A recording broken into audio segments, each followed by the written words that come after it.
mbokkee xarit yi ñu ngi leen di nuyul ci ànd beeg teewlu bi ci seen émission balance ñi ngi amaat mbégte di leen dalal tey ci beneen numéro boo xamante ne moom la ñu fas yéene waxtaane di profité rek ci tabaski bi nga xamante ne moom la ñu jógee di baalu ñëpp ak di ñaan baal ñëpp ak di ñaan suñu borom baal ñu ñëpp lépp lu ñu ci def ci xeetu jaamu yàlla suñu borom nangul ñu ko suñu mbokk ujaa ji bàyyee ko woon dem fële ca Màkka tamit suñu borom delloo si leen ñoom ñëpp ci jàmm toute la famille judiciaire ñi ngi leen di nuyu bu baax a baax di leen déwénati muy magistrature muy barreau muy greffe administration pénitentiaire police gendarmerie les corps militaires les corps paramilitaires les officiers ministériels les experts judiciaires mboolem banqaas yi nga xamante ne féete nañ ci justice ñi ngi leen di sargal bu baax a baax IGAJ tam fàttewuñ ko muy inspection générale de l' administration de la justice waaye tamit cour suprême conseil constitutionnel cour des comptes cour d' appel ak mboolem cours et tribunaux yi nga xam ne ñoo ko ndekk ci réew mi mbokk yi mu mel ni kon jot na ñu consacré série d' émission boo xam ne dañuy waxtaanee lépp loo xam ne jëm na ci wàllum suuf muy problème mu suuf ak litige foncier yu bëri yi nga xamante ne moom moo am fii ci biir réew mi mu mel ni kon tey bi ñu koy tàmbalee mooy ba la nga xam ne moo am fële ca Tivaouane Peulh ñàgg waraloon kon ñu dalal fii collectif pour la défense des intérêts de Tivaouane Peulh ñàgg ñu waxtaanee jafe-jafe suuf yi nga xamante ne am na ci wàllu googe waaye tamit duñ ci yem mbokk yi ndaxte jotaay yi di ñëw dina ñëw yeggali waxtaan bi dem ci yeneen gox yoo xamante ne wàllum suuf problème suuf daf leen a soxal ba tax ci jotaay yi di ñëw dinañ ci dalal ñoo xamante ne dañoo màcc ci wàll wi ay expert wala boog ñoo xamante ne seen xam-xam màcc na ci wàll jëm ci wàllum suuf ngir ñu gindi askan wi xamal leen bu baax a baax lépp loo xamante ne moom mooy loi ak réglementation bu am ci wàllum jëm ci suuf képp koo xamante ne jóg nga nar a jëflante lu jëm ci wàllum suuf wala nga jënd kër ban yoon nga war a jaar pour éviter lépp loo xamante ne wàllum nax la wala loo xamante ne ab njuuj njaaj la loolu lépp dina leer ci série d'émission bi nga xam ne moom la ñu fas yéene sax consacré lépp loo xam ne jëm na ci litige foncier yi mu mel ne kon jotaayu tey bi ñu ngi fi dalal collectif pour la défense des intérêts de Tivaouane Peulh ñàgg dalal fi ñaar ñi nga xamante ne si sama wet yi nga xamante ne yéen si collectif bi lañ bokk ñu waxtaan ak ñun xamal ñu lan mooy jafe-jafe suuf bi nga xamante ne am na foofee waaye tamit ñooñee nga xamante ne ñoom ñoo dëkk foofu tamit teew nañ ci public bi sakkal takk lool macha allah su ko defee kon buñ ca yeggee rek kenn ku nekk ci ñoom di nga jël kaddu gi am loo ci sànni lépp rek jëm ci leeral askan wi waaye tamit interpellé ñi nga xamante ne ñoom ñooy état ak ay services compétents am ngir ñu xool naka la ñuy indee saafara ci maanaam loolee nga xamante ni moo fa xew ci kaw loolu kon ci lal fi dalal ki nga xamante ni moom mooy Ousmane Ndiaye bokk ci collectif pour la défense des intérêts de Tivaouane Peulh waaye tamit nekk expert immobilier nekk en même temps consultant en microfinance monsieur Ndiaye ñu ngi lay dalal. jërëjëf Pape maa ngi lay nuyu te di la sant. di nuyu bépp téléspectateur di nuyu bépp képp ku nekk kilifa diine nekk fii ci Sénégal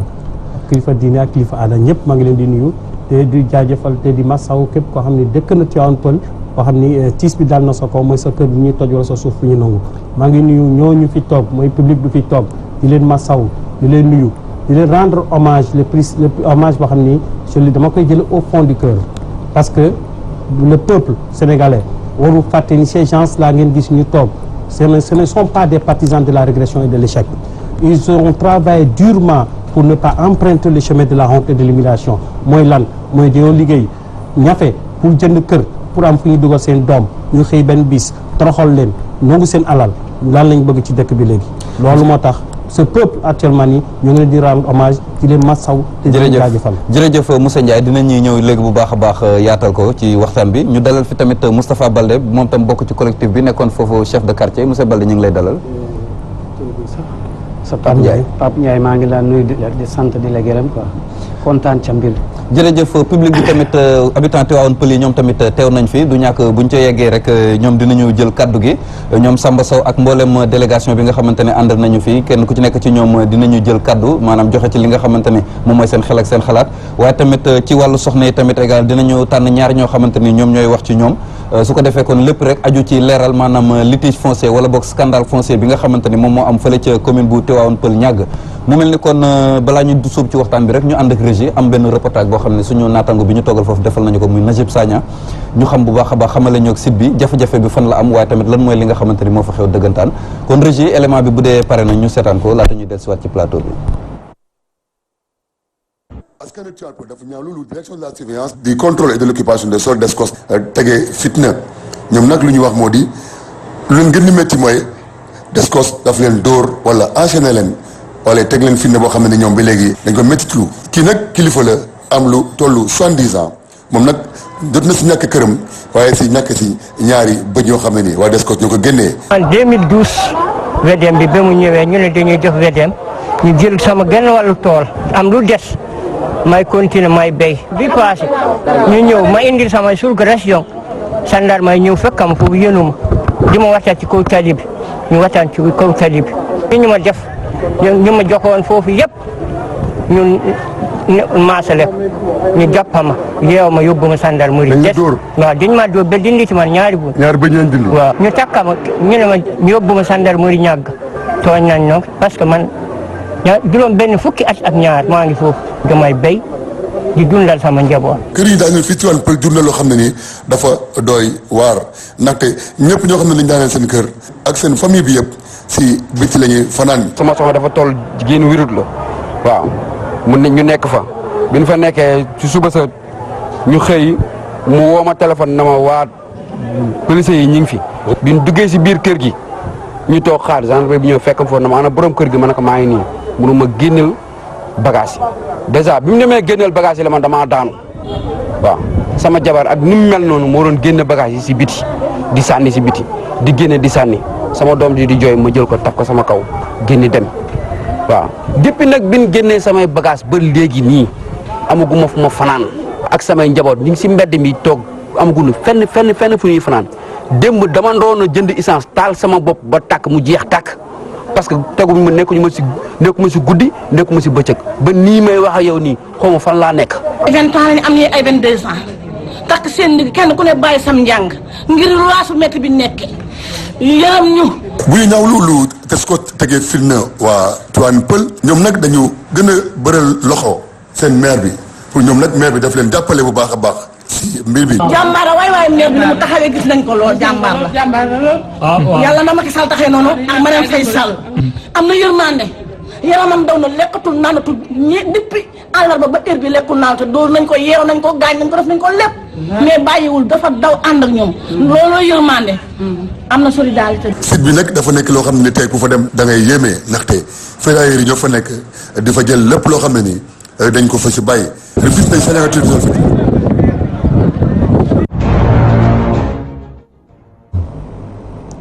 ñi ngi koy jaajëfal bu baax a baax moom Najib Sagna ci élément boobu noonu kon Ousmane Ndiaye dañuy sóobu ci waxtaan bi rek ñu bàyyi la nga defal ñu historique gu litige foncier bi maanaam li nga xamante ni moom moo xew foofu dëggantaan. bon boo xoolee historique bi au niveau de Tivaouane Peulh historique bi naka la demee problème bi dafa tourner autour du titre 13606 le titre de CEPRES le titre du primature et le problème qui se pose mooy problème au CEPRES surtout. donc boo xoolee titre bi naka la demee le titre 13606 TP c'est-à-dire Pikine Dagoudane dafa doon titre boo xam ni à l'époque l'État du Sénégal dafa bëggoon def ce qu'on appelle un aéroport c'est-à-dire le fameux aéroport qui a été fait au niveau de Diass l'aéroport en tant que tel bi ñu ko nar a def l'État a demandé à l'époque aux impôts et domaines mu xoolal leen fan la ñu mën a def aéroport bi les impôts et domaines ñu jël 370 hectares environ yoo xam ne ñoo ko titré dans la zone de Tivaouane Peulh pour ñu mën a indi fa aéroport bi bon en général dans ce genre de situation bu amee par exemple des projets à grande envergure des projets d'intérêt public boo xam ni askan gi lay jëriñ lépp lu waay mënta def wala kayit ba mënta am nguur gi am na droit titré zone boobu jël ko mën ca liggéey le projet mais seetlu nañu projet bi ñoo toog ay jamono ñu gis ni Tivaouane Peulh léegi arrangé tout leen ñu jël projet bi tuxal ko yóbbu ko Diass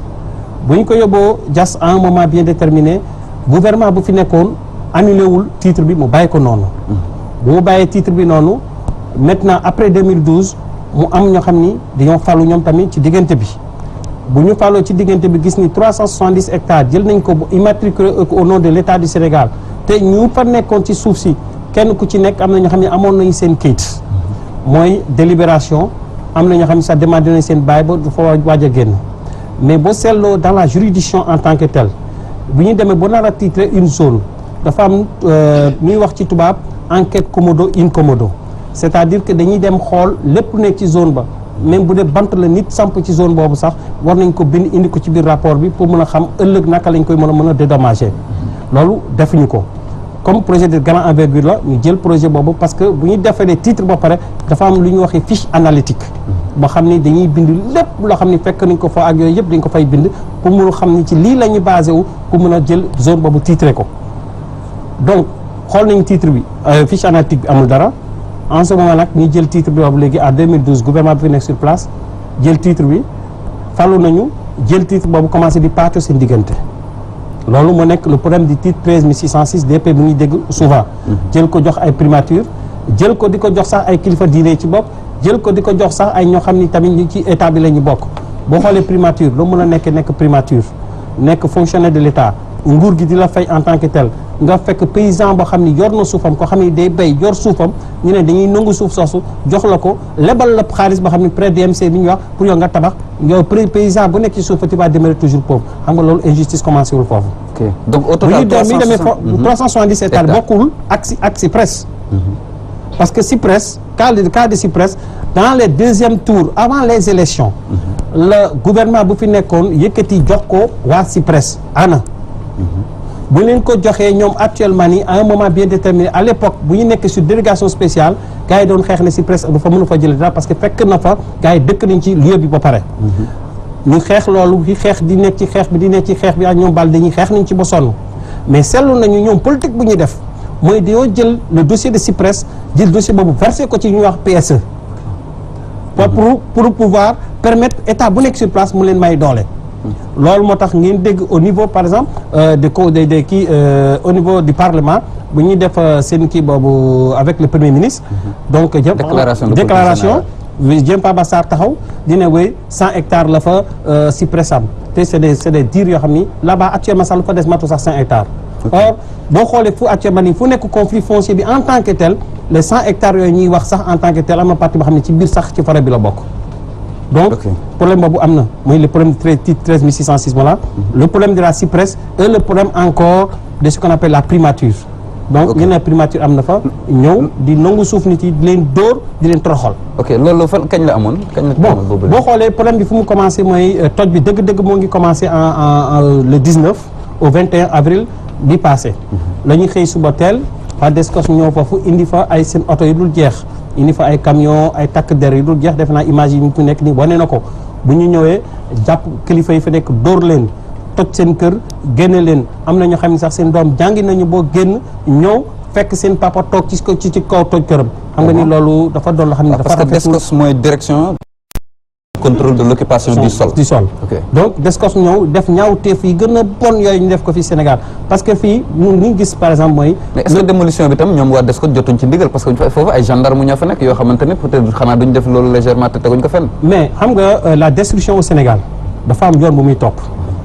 dafa am tey lu ñu wax tey muy nar a toj c'est le tribunal moo am droit joxe ce qu'on appelle un ordonnance tey kër jàmbur sax muy ne bu ko naa toj même yow boo moomoon sa titre foncier mu tabax fa tey bu ñu koy toj tribunal mooy joxe ordonnance te tribunal bu ma joxe ordonnance pour ñu toj ko sax en tant que tel amun naa possibilité demander délai ordonnance amu fa lu ñu wax ñoom lu ñu basé wu ne dina leen neex dañuy toj bu ñu ne kenn mënu ci dara dañuy toj te boo xoolee basé wuñ ci le code de l'urbanisme parce que le code de l'urbanisme dafa leer loolu booy toj dafa am foo koy teg ay règlement booy teg doo xëy nit ki tey fekk nit ki di tabax nga ñëw ne dama uti ji autorisation de construire nit ki dem jël délibération am lépp dem déposer ko propre autorisation de construire nga xëy ñëw daaneel ko te ça c'est politique boobu mooy c'est une sorte d'une armée mexicaine buy ñëw mën a faire disparaître lépp lu nekk ci suuf sa mais ñoom fàtte nañ une chose que ñun en tant que tel def nañu lenn mooy lan on a déjà fait le constat avant démolition et après démolition nous avons tous ces éléments en main te fu mu nekk nii képp ku ko toj ku mu mënta doon tey mu xamal ni ancien directeur Descos am na fi ancien préfet am na fi ancien maire am na fi fii ba 10 ans ñun ñii bu ñu ko toppee même bu ñu amul gain de cause suñu njaboot dinañ la topp te di nga ñu yàqal di ngañ ko fay. ok li ngeen ñu yàqal donc dinañ ñëwaat léegi ci préjudice bi Moustapha Baldé yow tamit ci wàllu googe comme ni mu ko waxee léegi mbir moom ba mu amee ba léegi ëpp na juróomi weer waaye mu mel ni tam ba léegi mbir mi saafarawul. waaw saafarawul comme ni mu ko waxee noonu la demee quoi. man li ma ci wax li ma mën a xam mooy su ma ñëw ak su ma jënd foofu béton. yow da nga bokkoon ci ñi nga xam ne amoon nañ fa kii oui commencé woon nga investir ci terrain bi ak yu mel noonu non man damaa toogoon damaa taba ba toog balaa may wax ma nuyu suma idoor bi Macky Sall président Macky Sall mooy suma idoor ma nuyu ko après ma am courage di wax ak mbooloo mi maa ngi nuyu yëpp ñi fi toog di leen sant di leen gërëm ñëpp suma nit lañ suma ginnaaw lañ nekkoon li ma ci xam ma mooy balaa may toog foofu dama ko jënd 2003 laa jënd suma terrain jamono boobu maa ngi libi fekkee Macky Sall ministre la Saba la ñu fekk deuxième capitale Libye Saba foofu la ñu gisante ak Macky dem ba nuyu ko fekkee ministre bi ma dëkk ci suma kër gi 2013 1er janvier 2013 soog a dëkk juróomi at ak juróom benni weer li ma gisul foofu amul yàlla moom ma saafara nag bétti day liggéey maa ngi toog waxaa nit ñi lu nekk mënoon na ma dal foofu li ma deful foofu amul suma kër gi nu ma ko sacrifié keneen tamit noonu la mel jënda moccet saak ciment yenn ko borom saret yëpp xamal nañ ma loolu foofu laa màgget foofu laa pare yaa ngi ma dégg li ma la damay teg lépp lu fa nekk lii laa bëggoon na war mënuma ko jot toog fi si Walfadjri. ok léegi boo doon xayma li nga xamante ne moom mooy préjudice bi maanaam liñ la yàqal boo ko doon xayma ci ab koppar ci ñaata lay toll. man liñ ma yàqal fukki million ak ñett. 13 millions. waaye si benn suma kër parce que damaa am juróomi kër bi ma jóge Libye foofu laa investir suma alal juróomi kër laa am foofu bi ma dëkk laa lay xamal fukki million ak ñett loolu laa ci def yi si des fu nekk def naa ñaari sambur ñoo ma war ñaari suma kanam ñaari suma ginnaaw. ok loolu mooy préjudice individuel mais bu ñu ñëwee tamit Moussa Ndiaye ci préjudice global bi mboolem ñi nga xamante ne jëlee nañ fa ay yàqu-yàqu toj nañ seen kër ak ñu mel ne préjudice bu global bi ñaata ngeen koy xayma. non boo xoolee préjudice global doon na la xam ni tey boo ko naa la xayma dafa bari c'est des milliards parce que mënoo fekk ko xam ni tabax na sa R+1 tabax sa R+2 sa R+3 nga ñëw daaneel ko parce que boo xoolee bu ñuy daaneel sax dernier R+3 bu nekk zone boo xam ni balde bi mu fa nekk ils ont eu 2 morts parce que yàlla du seetaan ils ont la DSCOS ñu ngi fa indi ñu yore machine bi il a eu 2 morts mais problème boobu ni ñu ko jël nëppal ko. ah bon aussi il a eu 2 morts je le dis et je le réitère il a eu 2 morts pour cette raison loolu mooy wane ni sunu ñi fa yàq c'est des étages les images l'ont montré ay R+1 R+2 xaalis bu fa gars yi investi dafa bari les gens nit yi liggéey nañu des années ñii jaay nañu caaf ñii jaay nañu yàpp def nañu lu nekk pour mën a am foofu suuf parce que suuf sos bi ñu ko jëndee nànk lañ ko doon tabax boo dem boo am suñu kër suñu dëkkuwaay ba mu des tuuti ñu war a dëkk ñu naa suñu jaboot ñu xëy tax suñu yaakaar. ok am na litige foncier bi conflit foncier bi ñu bëri dañuy jàpp ne waaw Tivaouane Peulh ñoom yoruñu amuñu këyit valable dañuy wax rek lan ngeen di tontu ñooñu noonu. non fu mu nekk amoon ngeen këyit jaar ngeen jënd beeg loolu lépp dëppoo woon na ak yoon ngeen am këyit yu leer nañ yoo xamante ne kenn mënu leen attaqué dal seen fu mu nekk nii am nañ këyit parce que bu ñu amuloon këyit ñu taxaw di wax parce que xam nga suuf ñëpp xam nañu ni mu tëddee booy jënd suuf dafa am li ñuy wax salaamaaleykum maaleykum salaam nga ñëw ñu defal la ce qu'on appelle l'acte de cession de peine bi la defal l'acte de cession de peine nga jël acte de cession de peine boobu moom lañ mën nañ ko jëlee moom lañ def déclaration tey bu ko considéré comme ni mooy déclaration nga bu xale bi juddu ci maternité ba ñu jox la kayit boobu mën nañ ko tudde mooy acte de cession de peine ba nga jël ko dem ci mairie ba ñu defal la ce qu'on appelle délibération fii ñëpp am nañ seen délibération am na ñoo xam ne fii seen délibération bu ñu koy am sax gendarme yi ko ñëw toj wala ñu ko kii juddooguñu parce que la délibération date plus de 1986 et nous avons cette délibération là yoo xam ni ça a été signé par les autorités loolu mooy premier kayit bu ngay jëkk am mooy délibération bi boo amee délibération bi en général on dit que les délibérations sont des titres précaires loolu la gars yi di wax or délibération kayit la directeur DSCOS taxaw na nekk délibération du kayit man xamal naa ko ne délibération kayit la parce que ça a été signé par une autorité un démembrement de l'État donc boo amee titre précaire boobu boo ko amee boo amee mooy c'est la même chose que permis d'occuper parce que délibération c'est la même chose que permis d'occuper les autorisations yoo xam ni communes yooyu dañ ko doon joxe on parle de délibération quand lu nekkee communauté rurale et on parle d'autorisation si et seulement si bu donner ay mairies donc à partir de ce moment délibération ñoom ñoo ko joxe et c'est approuvé par des préfets et des sous-préfets qui sont là boo paree nag léegi da ngay def ce qu'on appelle un dépôt ba xam ni au niveau des impôts et domaines boo defee au niveau des impôts et domaines à un moment bien déterminé nga toog ñu ñëw xool def rapport et cetera jox la ce qu'on appelle un NICAD moom la rapport boobu ñuy def di xool moom laa doon sànq moom la ñuy wax enquête commodo in commodo ñu jox la sa NICAD mu soog a def la DRD soog a dem gouvernance et cetera bu dee dafa ëpp 1 hectare mu soog a dem au niveau par exemple en tant que de ministère de l'économie et des finances mais ñun fi nekk yëpp am na ñoo xam ne bi ñu ko déposé yàgg na procédure la respecté ñu bari respecté ñëpp am na ñoo xam ne délibération la ñu am na ñoo xam ne ils ont des bails en cours am na ñoo xam ne actuellement nii fu mu ne nii seen bail génn na mais seetlu nañu ñëw nañu toj ñi seen suuf tey seen kii boobu parce que dañoo xam ne dañoo foog ni ñun Tivaouane Peulh xanaa jànguñu wala xamuñu wala et cetera parce que tamit bien sûr que nous sommes bien au fond du c'est pour gën a reculer à Dakar mais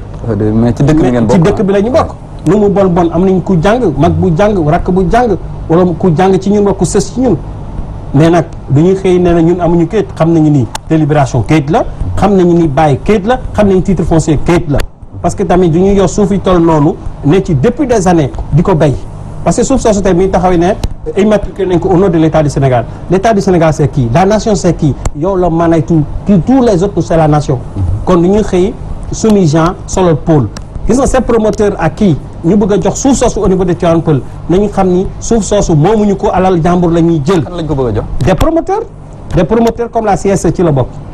jox nañ des marabout comme Thierno Samassa. jox nañu bañ a yegg ci tur ay tur mais jox nañu la CIPRES en tant que tel bëgg a jox la primature en tant que tel ci la bokk. ok même boo xoolee par exemple dafa am benn politique boo xam ni les gens de fond foog ñun xamuñu ko. donc boo xoolee APIX dafa ñëw à un moment bien déterminé l' état du Sénégal am ñu mu fay am lu mu jël ñu dem ba ci yàgg au lieu que li ñu war a jël exactement déclaré ko l' état du Sénégal ñu jël ko ñu xabaabal titré tollu jàmbur yi ñu toog ba APIX pare liggéeyam yëpp ba pare ñu ñëw ñu ne ñu côté boobu dinañ ko jox les retraités de l' APIX te tollu jàmbur yi nga fekk te yi nga jëkkoon nangu fay nga ñoo ñeneen ñi fayoo leen donc dañuy seetlu ni dafa am benn genre mafia bu ci nekk. parce que li ñu xam ci expropriation pour cause d'utilité publique li ñu ci xam mooy li maanaam lu ci loi bi wax mooy indemnisation préalable maanaam ba loolu sax balaa mu fay am il faut que am ndàmpaay boo xam ne war naa jëm ci ñi nga xam ne ñoom ñoo koy kii. mais boo xoolee par exemple aujourd'hui amul indemnisation parce que boo xoolee VDN bi 3 à 4 tranches la VDN 1 2 3 4 bu jógee de Cité d'Amel à Guédiawaye de Guédiawaye à Malika et de Malika à Tivaouane Peulh boo seetloo ñu nekk Guédiawaye fay nañ leen ñu nekk Malika fay nañ leen. ñu bëgg a ñëw au niveau de Tivaouane Peulh pour que la règle Tivaouane Peulh donne l'exception ñu ñëw daaneel suñu kër yëgaluñu joxuñu benn kayit daaneel ko ne dañ fay jaarale mbedd bi ku ko def muy Ageroute c'est qui c'est l'État ñëw daaneel joxuñu benn kayit. mais am na ñuy wax ni jotoon ngeen ay sommation ah. non une sommation la sommation bi ñu jox ñu sommation ils disent dem leen uti ji autorisation la de ce que nous a dit dama uti ji autorisation tamit détruire c'est pas une sommation moo la fay jëlee. on connaît les tests en tant que tel et personnellement là je défie quiconque ba xam ni fii mu ñëw mu toog mu teg ma teg luñ ci parce que fi ñu gars yi jàngee foofu la ñuy jàngee donc on défie quiconque ce que je vous dis jotuñu benn sommation tamit mënuñu ñëw Cambérène am nañu ndey Malika am nañu ndey Tivaouane Peulh am nañu ndey parce que bu ñu ñëwee Cambérène bu ñu ñëwee Malika di jël tali bi di ko jaarale ci biir forêt bi ils ont payé 100 millions à l'Eaux et Forêts lañ ko fay 100 millions lañ fay Eaux et Forêts dem nañ ba ci biir ñoom ba Tivaouane Peulh Eaux et Forêts tamit taxawaat ne leen non vous allez encore payer d'autres parce que garab bu ne 8000 francs lañ koy fay ñu bañ ne duñ ko def dañuy def ce qu'on appelle un avenant ils ont jugé nécessaire ñu daaneel kër yi pour mun a jaarale tali bi mais kër yi ñoo jëkk tali bi dafa ñu fa fekk gis nga Tivaouane Peulh ñoo fa nekk depuis des années 50 di fa béy gis nga kii bi forêt boobu ñuy wax léegi ne diñ ko laal forêt boobu c'est dans les années 50 lañ ko def mu ngi jeex en 1959 gis nga le projet c'est en 1925 le projet bi taxaw moo jógee de Dakar à Lompoul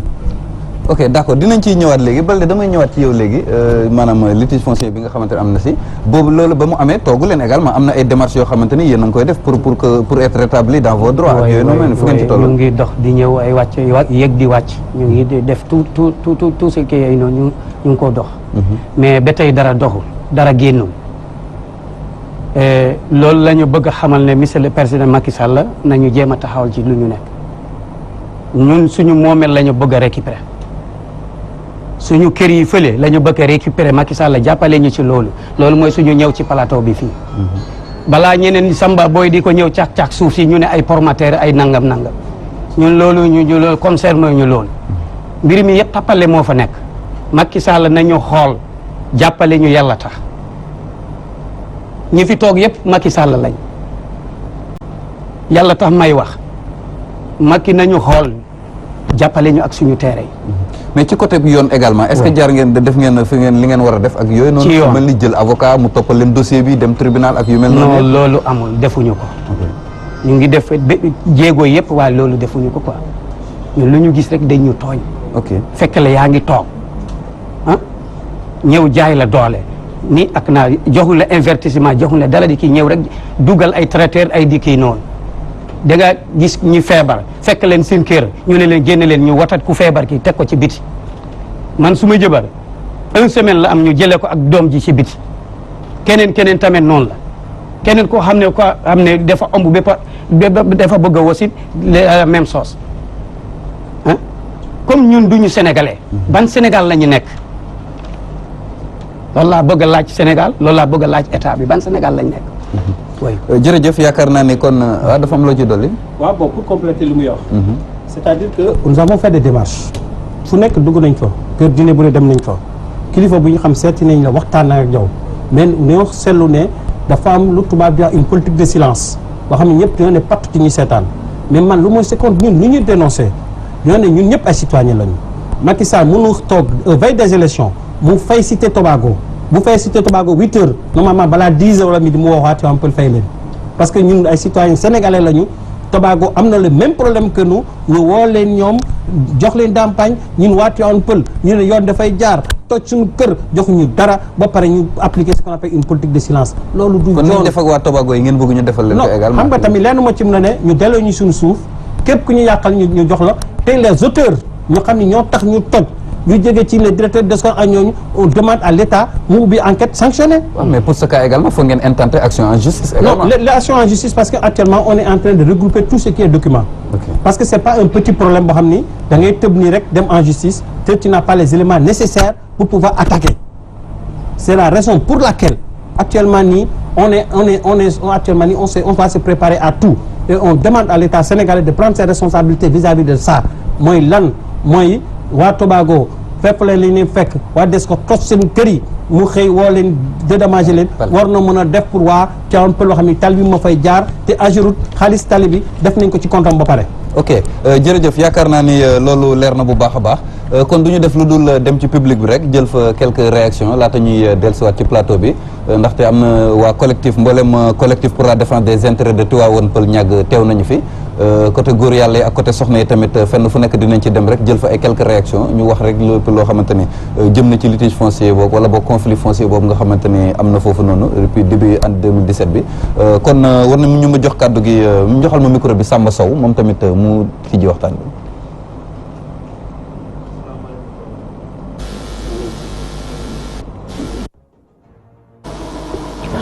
salaamaaleykum mbooloo mi fi nekk maa ngi leen di nuyu ku nekk sa tur ak sa sant di nuyu Ousmane Ndiaye di nuyu Balde di nuyu Pape di leen masawu coono te di naqarlu li nga xamante ne moo am Tivaouane Peulh te boobu ba léegi ñu topp ci di daw mënuñu fexe ba gis benn autorité boo xamante ne mën nga taxaw ne ñu lii moo tax ñu tojal leen wala fi ngeen li ngeen def moo baaxul moo tax ñu toj ko ñu si woo nag autorités yi pour ñu jàppale ñu ndax wax dëgg fi yàlla juróom benn weer a ngi nii am na ñoo xamante ne ba tey amaguñu fu ñu dëkk am na ay jigéen ñoo xamante ne dañ leen abal fu ñu dëkk école la ñuy waaj a ubbi seen i doom war nañoo jàngi te amuñu foo xamante ne yaakaar nañ ni fa la ñu war a mën a dem pour mën a dugal seen doom école am na ñoo xamante ne tey su leen yàlla dimbaliwul tey bu moytul nañ leen génnee location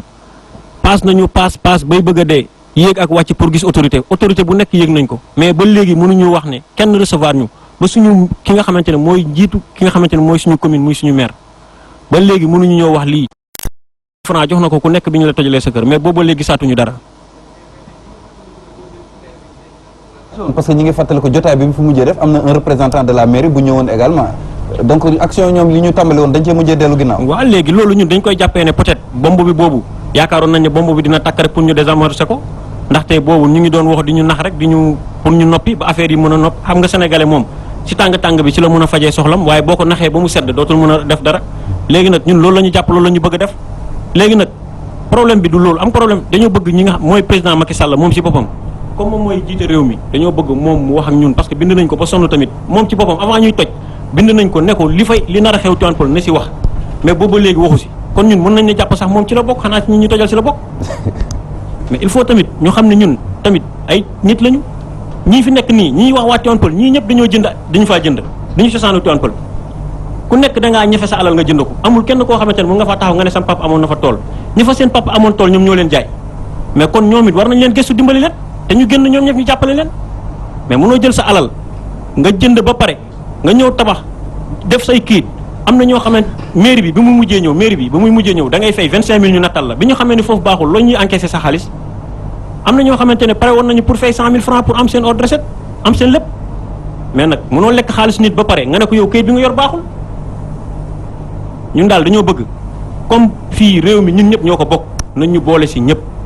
nañ ñu woo régler suñu problème delloo ñu suñuy suuf waxuñu sax waxi fay pour ay fay xaalis nii nañ ñu delloo suñu suuf tali bi fi ñu ko natt mu jaar ci biir forêt bi nañ ko fa natt ñu jaar la ko si biir tool ci biir forêt bi nañ ñu bàyyi ak suñu suuf ñu tabax suñuy kër ñu nekk si jàmm ndax péex boobu kenn gënuñu koo yeeyoo nag wax dëgg fa yàlla péex bi kenn gënuñu ko mais suuf su weex ji kenn gënuñu ko yeeyoo ndax bëgg nañ tamit suñuy doom di fa fooyee jërëjëf ñu jox kaddu gi Ndiaga Diaw moom tamit mu am kaddu yu mu ci sànni rek xam naa bu ñu ko mën a tënk kaddu yi rek bismillah. ñu ngi leen nuyu ku nekk sa tur ak sant ñoo ngi nuyu suñu gars yi toog si plateau bi di leen jaajëfal bu baax ñun nag waa Tivaouane Peulh dañu jaaxle si réew mi parce que boobu ak léegi affaire bi yàgg na diire na te déggoon nañ ne président wax na si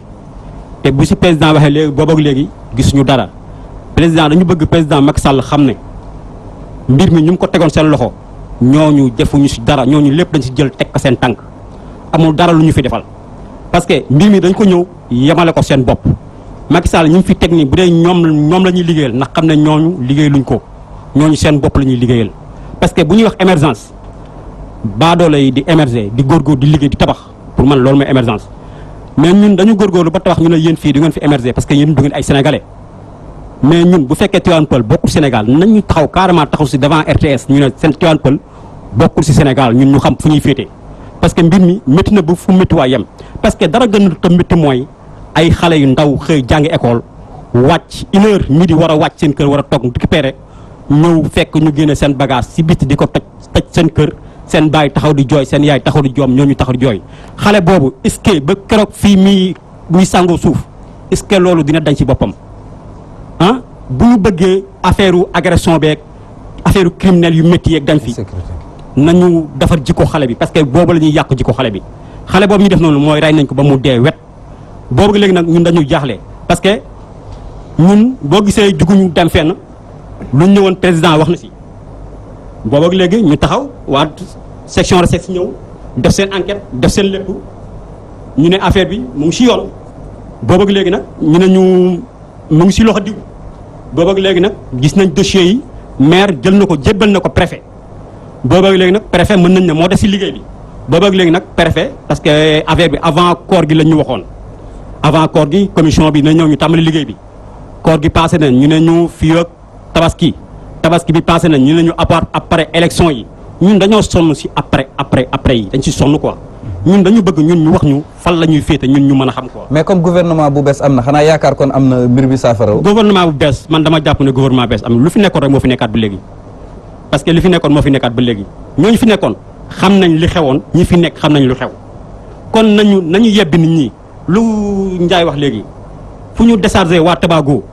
ñun war nañ mën a déchargé waa Tivaouane Peulh ku nekk xam foofu féete parce que mbir mi sam waay mbir mi mu ngi ëpp loxo de ñii ñu ngi tëdd feebar ñii ñu ngi si ay problèmes yoo xam ne kenn mënu ko wax ñii ñu ngi am problème ak banques yi parce que dañu defoon prêt pour tabax seen kër te banque xamuñu yooyu da ngay fay boobu ak léegi nag ñun dañu jaaxle quoi dañu bëgg président daal luñ ko mën a ñaan mu ñëw dimbali ñu si mbir mi daal. parce que jàpp nañ ne moom rek moo si mën dara quoi.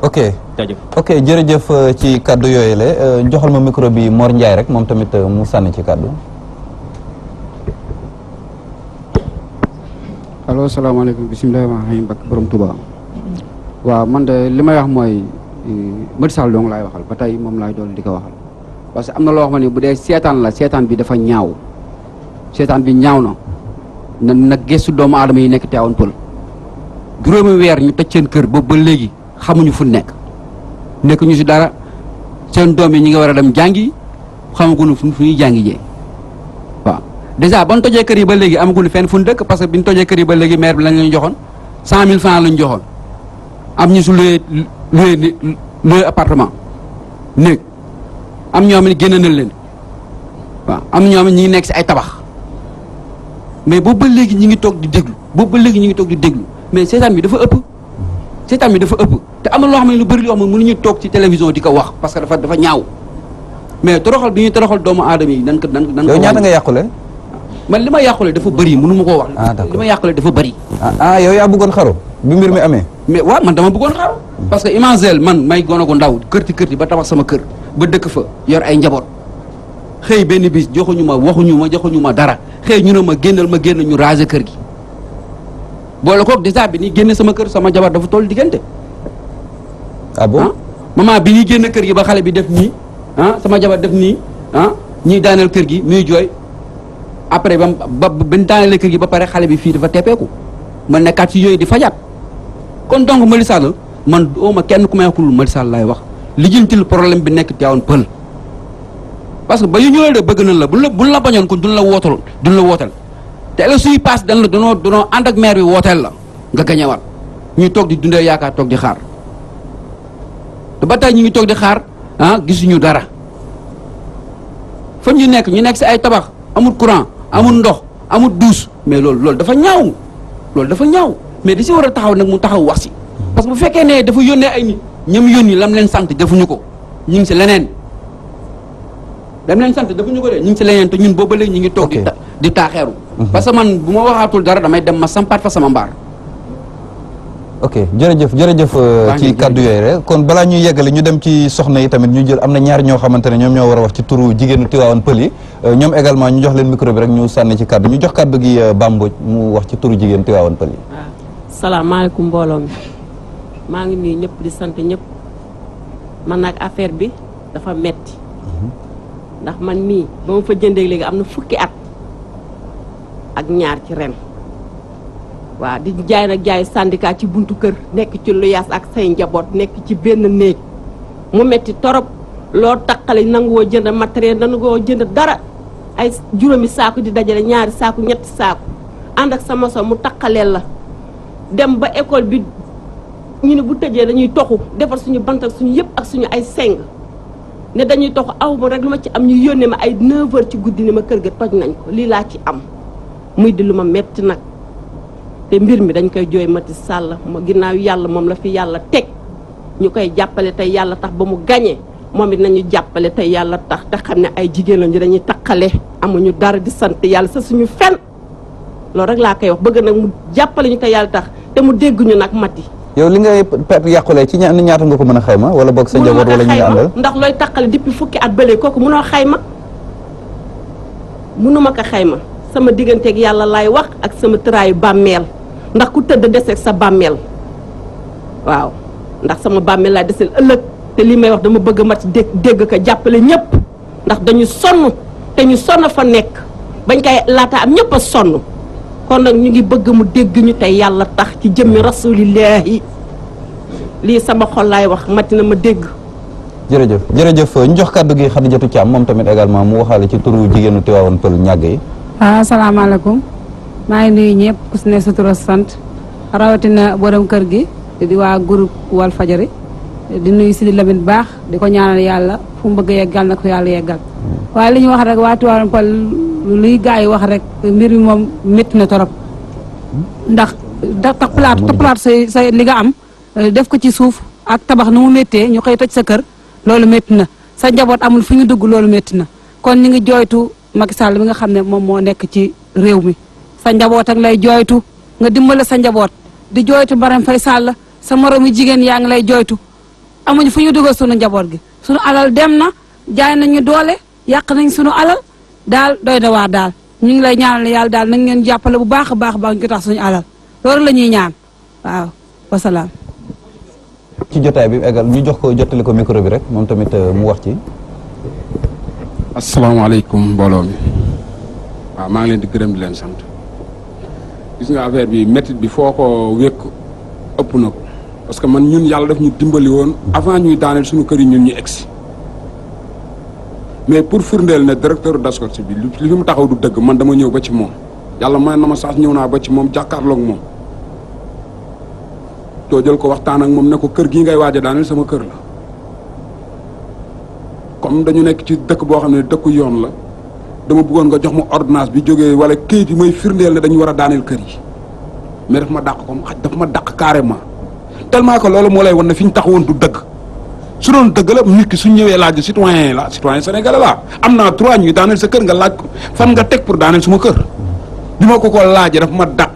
boole ma ak gendarme yi ñu jëlee ma foofu mu ne ma dégager ko fii yëpp ordre bu ñu ma jox la ordre bu ñu ma jox la loolu du wax. deuxièmement bi kër googu ñaata at laa lijjanti taqale ko pour tabax ko kër goo xam ne fekk nañ ma fa fay ma 18 millions ma bañ ah nga ñëw daaneel ko ci daaneel boo xam ne tegu ko fenn. léegi Ousmane Diakhar amul bunt bu ñu fëggul gis nga su fekkoon dañoo ñàkk suñuy kër yem ci sax duñu naqari dañoo ñàkk suñuy kër ñàkkaale suñu liggéey parce que xam nga lan mooy ñàkk sa liggéey mooy léegi amatoo jour booy toog chaque jour ñu ngi ci ay réunion ñu ngi toog amatoo sax temps pour na dem liggéey jiwaat kon muy ñaari ñàkk-ñàkk su fekkoon benn ñàkk la sax du nekk ñaari ñàkk-ñàkk ba léegi mosoo dégg état bu ci wax fu ne fa gën a leen doo dégg sax kenn jum ba wax ci doo dégg politicien wax ci. moo ne Tobago de bi nga xamee ne ni ponkal yaa fa jëndoon ay magistrat ay avocat ak yooyu non ñëpp a fa demoon mais ñun baadoolo yi nag kenn duñ seet si ñun moom kenn seet si wuñu ñii de Jean nii de Paul gisoo kenn ku ñëw bokk ak ñun suñu naqar ñun ñooy joot suñu naqar ñooy jóg ñooy dajale ñooy telli ñooy kërti pour jotaat suñu alal gis nga lim leen jaral bañ toj suñu alal dinañu ko jaral ñun bu jaree ba ci grève de la faim dinañ ko def ak ñoom lu mu leen jaral tey jaral nañu ko parce que li ñu waxoon rek lu mu jaral sàcc ba mu sàcc si dina ma jaral lool ba ma mën a nëbb sama alal mais lu mu leen jaral bañ yàq suñu kër dinañu jaral lu toll noonu bañ jotaat suñu alal. ndax dëkk bi ñu nekk dëkku droit mais dans la légalité waaw non dëkk bi dëkku droit la mënuñu jël suñu alal toj ko ba pare te teguñu ko fenn waxuñu ci dara lu leer keroog xam nga temps yi passé la ñu waxoon sous préfet bi ñëw nañu bon semaine bi dafa teel mais semaine bi ci tegu dinañu ñëw indi fii bureau. ñu mën a kiyaat affaire yi woo leen yéen ñëpp na ngeen fi dajaloo si su ko defee ñu dajale leen balaa ngay daaneel xanaa li maximum moyen balaa ngay daaneel këru jàmbur nga ñëw superviser ko xam li ngay daaneel lan la actuellement nii soo demee ci kër yi ñi ñu daaneel ñëpp yi gravaay ñi ngi koy tëb ñi sàcc nañ seen bi lañ fa móoloon ñi sàcc nañ ko so fi ñu toll soo doon évaluer nan nga koy évaluer je ne comprends pas nooy évaluer xanaa nga ñëw rek def lu la neex jaay doole. est-ce que ñun liñ fa defoon mën même bu état doon fay mën nañ koo fayati dinañ ko fayati parce que mu ngi seetaan dëpp boobu ba léegi ñu ngi jaxase affaire suuf saa ngi naaw kenn ñu ci bëri fi ñu toll nii fañ daje woon kii ja gars yi tëbb nañ ko ñi sàcc nañ seen alal yi ñu toog di ñu seetaan amoo koy dégg mu wax ci bref fii la ñu waxoon dinañ ñëw pour évaluer ko mën ngaa jaar Malika fay leen parce que Malika ay lébu lañu ñëpp xam nañ sénégalais yi ak lébu soo laalee seen alal di nga leen laal non ñu fii nag ay doxandeem ñu dajaloo lañu non ñu ñëw jaay leen toole parce que Guédiawaye dinañ leen fay parce que seen maire ñëpp xam nañ ko rek ko président la doole ji dina bari dañ leen di fay non Tivaouane Peulh nag kumba am ndey kumba amul ndey loolu moo war a jeex ci Sénégal affaire bi du lu ñuy neexal du lu ñuy parce que ay citoyen lañu suñu alal lañu moom sàcc ñu ko fay nañu ko ay ati at dañuy liggéey pour am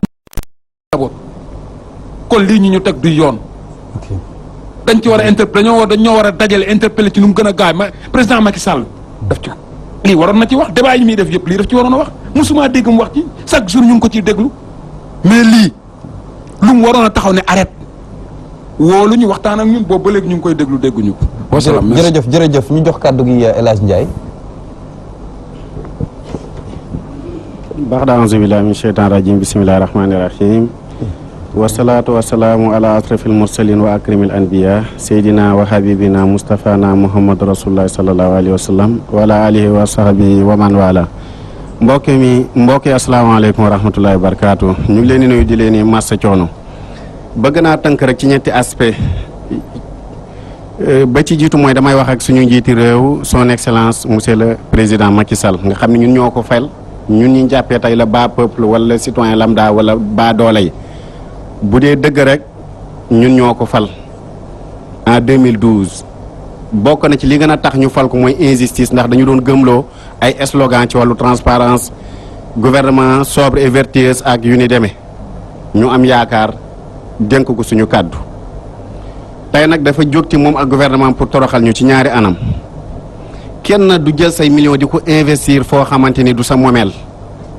loolu kenn dofeewu ko sa 10 000 francs fii foo koy def pour mu jural la njëriñ la wala nga xam ne fii kat sañ naa ko fee def ndax sama yëf la kon affaire kay du ma ci sori ndax doyen Ousmane Ndiaye leeral na ci lu bëri. deuxièmement mooy dafa war a am ay préalable bala ngay ñëw di toj kër nit war na am la ko jiitu nga ñëw commission d'emploi bi ñëw def recensement xam ne kat lii même bu fekkee ni mënta ñàkk dañ koy daaneel ndax projet état la lii laa ko war a fay ci xayma mais ils ne l'ont pas fait d'autant plus dañoo daanee de façon abusive li ñu leen santoon ak li ñu leen santul lépp ñu rajaxe man commandant Loum moo daaneel sama kër bañ koy daaneel mu ngi daw ni kër googu bokku ci avant moo ñëw ñu wàccee benn côté bi mu ne boo leen ko yëglu dañuy topp kon yeggali leen ko gis nga c'est une injustice notoire sama grand bi wax léegi Modou il a suivi le même cas mu ci dañoo daaneel këram par erreur kon Macky Sall na xam ne kat ñun kenn ku nekk ci ñun victime nga te dañoo am famille am ay mbokk surprise mën naa am ci élection yi ñuy dënmal depuis lors nag ñun fayantu ñoo ngi moom parce que ñun moom la ñu joxoon suñu kàddu même élection yi passé quasiment ñun moom la ñu wotil Tivaouane Peulh Omar Gueye de Tëngéej ba Tivaouane Peulh da koo raafale ñun malgré suñu naqaru kool bi ñu nekkal on a voté en son faveur par contre cœur nag lañ ko defee kon Macky Sall na xam ni solution état dafa am nu ñu koy yoree il lui faut autant de lucidité que de résolution. beneen affaire mooy suñu maire jàpp ci Papis Diop Papis jàpp ci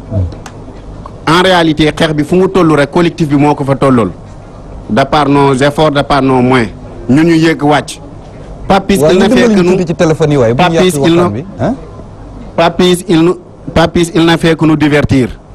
chaque jour mënuñu tey suba ëllëg ngoon mais en réalité jàpp ci Guédiawaye ñii seen maire am fulla demeewul nii Malika Wakaam bay fi mu toll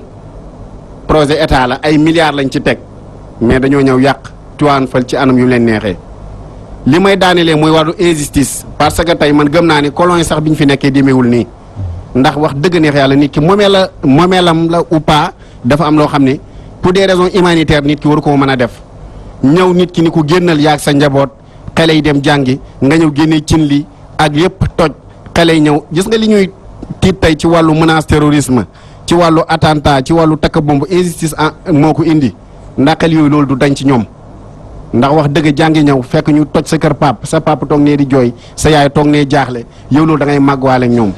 rancune ngay doon finalement moo tax gis nga agression yeeg yeneen yëpp li moo ko indi kon daal li may daanelee mooy monsieur le président Macky Sall ñun 2012 ba léegi ñu ngi ànd ak moom jokk suñ baat di ànd ak moom ba ci élection yi passé à moins de 2 ans des élections présidentielles kon nag l'heure est grave c'est le moment pour mu jël position bu leer ndax ñun autorité étatique yu bëri daje nañoo ak ñoom y compris le gouverneur de Dakar le préfet de Tëngéej le sous-préfet suñ maire moom n'en parlons même pas mais depuis lors en vain le médiateur de la République di Noora Aline Badara Cissé sant ñu def recensement ci biir koor gi ñu ngi woo recensé ba ay 16 heures naaj bu tàng man biñ ma ko waxee laa ne noo du ci dal parce que loolu am na nous ne sommes pas habilités à le faire buñ bëggoon a fay xam nañ fi ñuy jaar en réalité tey buñ ñëwoon dañuy def lu leen neex mais mënatuñoo xayma ci lan la ñuy recensé man sama buntu kër pompe bi fi nekkoon dañ koo daj amoon naa ñaari 16 mètres kii ba béton blanc ak noir lépp tibb nañ ko gravaay tey boo ñëwoon pour recenser doo xam fii lu fi nekkoon en réalité plus de 5 mois tey suba ëllëg ngoon lii joon nag joon na. ok nañu pare pour fay delloo ñi seen suuf wala ñun tamit ñu xam ne ñuy def ak ñoom jàmbarloo ak ñoom. jërëjëf avec les moyens de bord jërëjëf ñu joxoon ñu micro bi Mamadou Diop. asalaamaaleykum mbooloo bi maa ngi nuyu ñëpp kenn ku ci nekk ci turam ak santam te da leen baal wàq yàlla nañu yàlla boole jéggal ñu teewee ko ay déwén di déwén di jaay na bi mu sofa man nag li may wax moom damay tënk wax ji rek parce que mbir mi dafa métti xoolal nga liggéey sa carrière yëpp dem ba jël retraite ñu fay la sa retraite sa chèque bañ la joxoon nangu woo ko jaaree sa kër nga dem ba ci quincaillerie bi dem investir fa par exemple say fer ak say consort ñëw ngay mool kenn waxu la dara nga ko say def sa fondation kenn waxu la dara nga tabax ba dëkk ñu ñëw daal lay génne toj kër ga mais lii lu ko gën a métti mais damay laaj est-ce que ñun Sénégal lañ nekk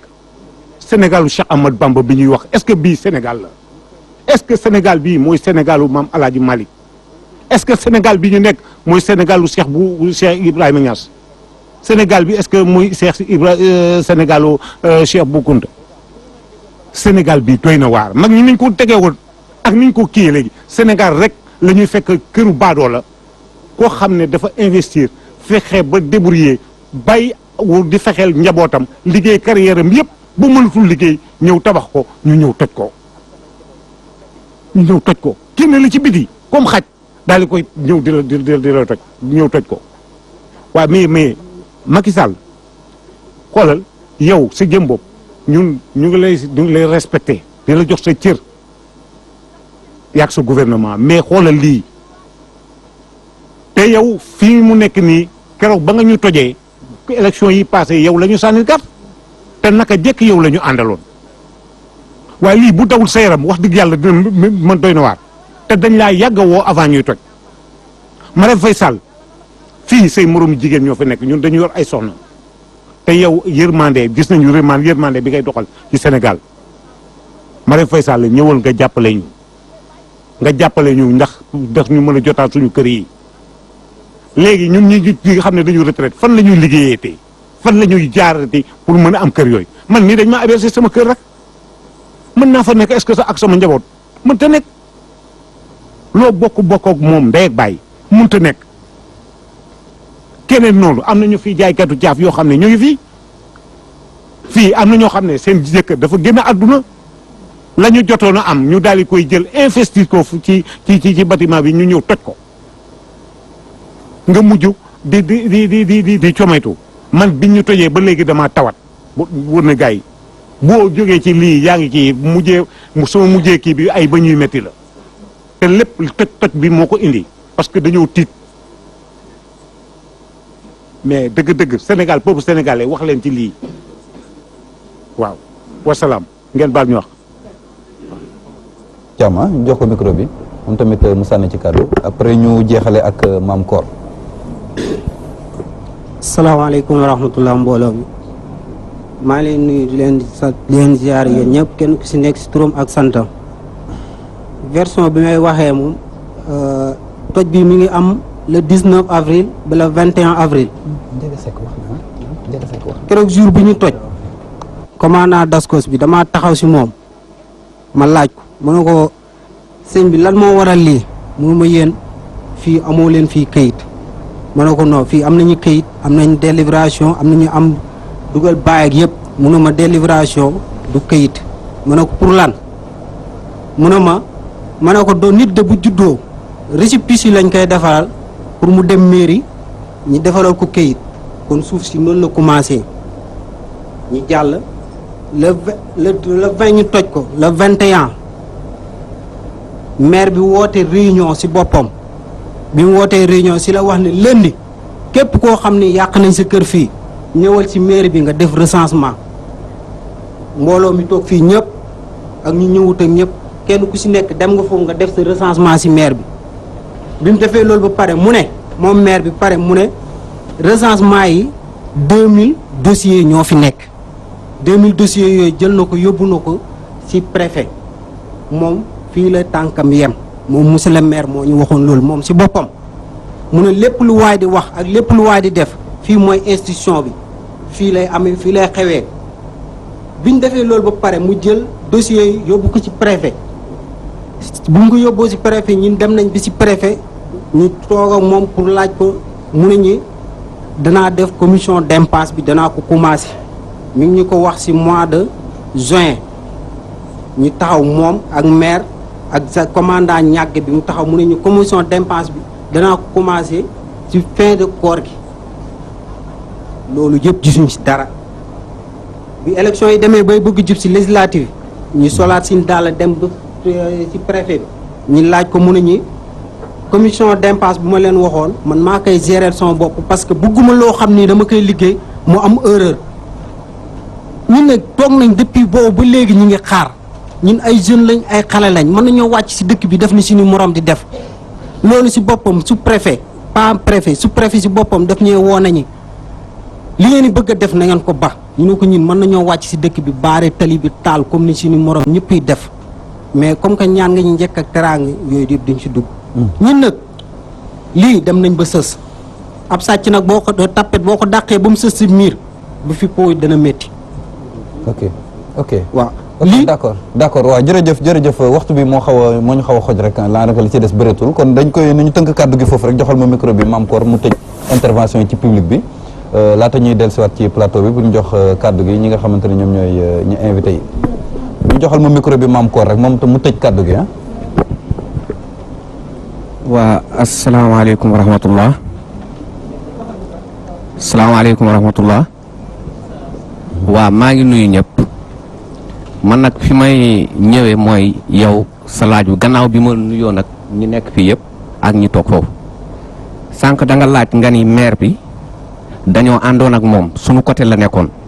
mais dañoo toog xanaa léegi nekkatul sunu côté waaw foofu li ma fay dikkee mooy dafa am lu mu ñu wanoon lu taxoon mu nekk sunu côté mais dafa dem ba ci biir am yeneen jëf yu mu wane yoo xam ni méngoowul ak koo xam ni dafa nekk ci côté nit parce que moom bi muy nekk sunu côté dafa nii ñu dafa woote ñun ñëpp ñu ñëw mu wax ñu ni commandant d'escorte bi muy toj kër yi moom yëgu ko comme nag moom ñun xam nañ ni mooy sunu maire te état bi moo ko fi teg sunu waxee loolu gëm lañ ko war a def ba gis lu ko weddi li ko weddi mooy dañoo toog beneen jour mu woote réunion moom ak préfet ak waa cadastre ak waa eaux et forêts ñoom ñëpp ñu daje. mandat bi ci wetam man nag su fekkee ne da nga maa sosal mbaa nga tooñ ma man yaakaar naa bala maa taxaw sa wet di la tagg wala ma lay ragal wala ma naan la di nga ñëw recenser ñii dama lay porter plainte ba xam lan moo tax yow nga maanaam état bi teg ma fi ma war a reprendre lépp loo xam ne war na xew fii ci sama gox yow da nga war a ñëw yëgal ma ko parce que état bi moo ma fi teg yow déjà yëgaloo ma nga ñëw toj ma ñëw di la wax ni bul toj nee na mu monété ko dugal ko ci biir oto bi ah kon moom amoon na plein droit mu porter ko plainte parce que moom état bi moo ko fi teg